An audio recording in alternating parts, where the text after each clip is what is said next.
What's up, guys? Well, the wait is finally over. I just got home from the Thursday night preview of Spider-Man No Way Home. I saw the film at 3 p.m. and then I went on to see the film at 6:40 p.m. I've seen it twice already, so you're seeing a review from someone who's seen this movie twice.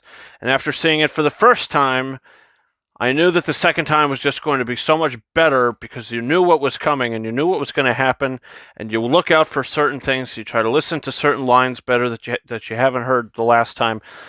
And I can confirm to you that this is a non-spoiler review.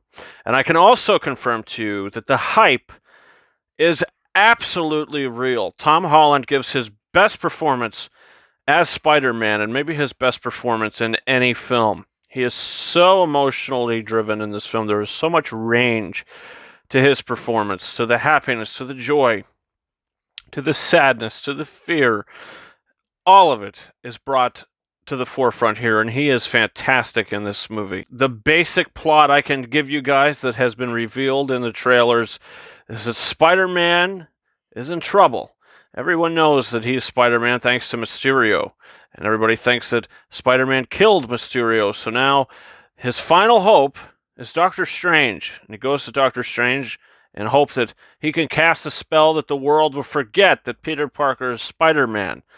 But Peter has too many, things to say during this spell and this casting that maybe his friends and family should still know that he's Spider-Man. He jumps into things a little too quickly, and the spell goes awry. Doctor Strange is able to contain the spell as best he can, but a few things slipped through. And that's the villains of our film. We have Willem Dafoe as the Green Goblin, Otto Octavius returning as Alfred Molina in this film. It's fantastic. We also have other characters as Jamie Foxx as Electro. We have Rhys Ifans returning as the Lizard, Thomas Hayden Church returning as the Sandman. My God. That's all I can tell you about the plot of this film. And it delivers. For me, anyway, and I think it's going to deliver for a lot more people. The pacing of the film is absolutely insane. This is a two and a half hour movie, something like that. It flies by. It feels like 30 minutes because every scene, either there's a big surprise, there's some very interesting dialogue. The movie never takes its time. It always flies, and I actually love that.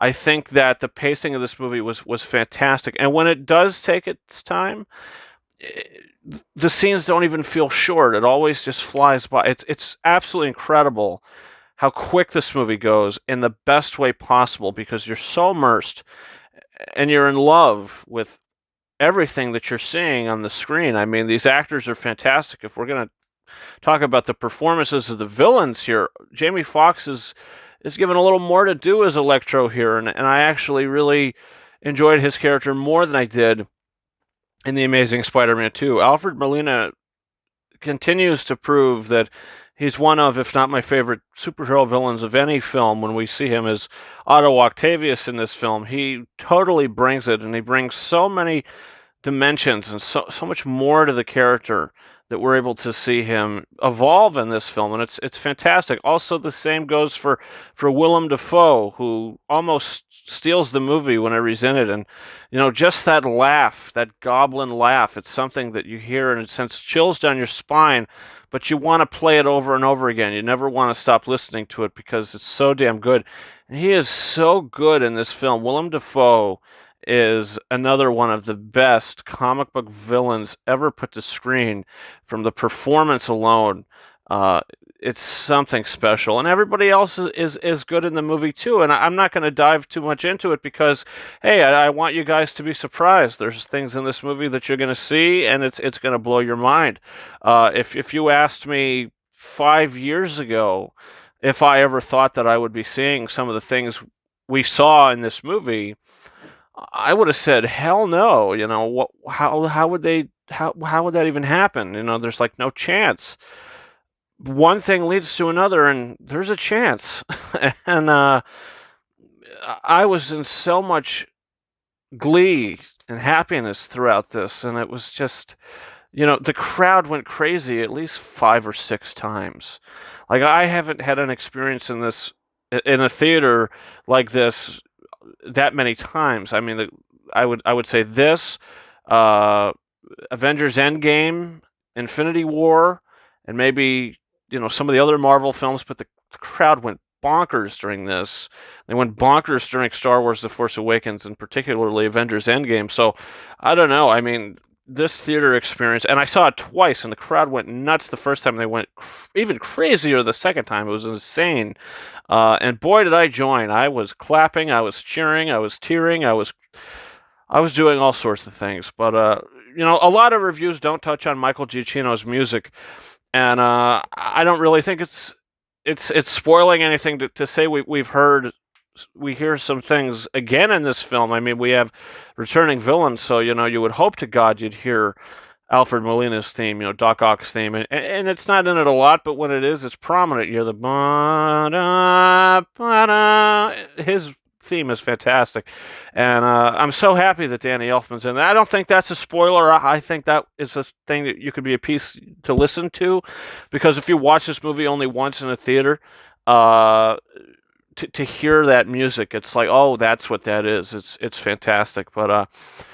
Yeah, that's basically all I can say, guys, without spoiling anything. This is a masterful movie. The way the story flows, and the way that the story weaves and the characters weave through the story is,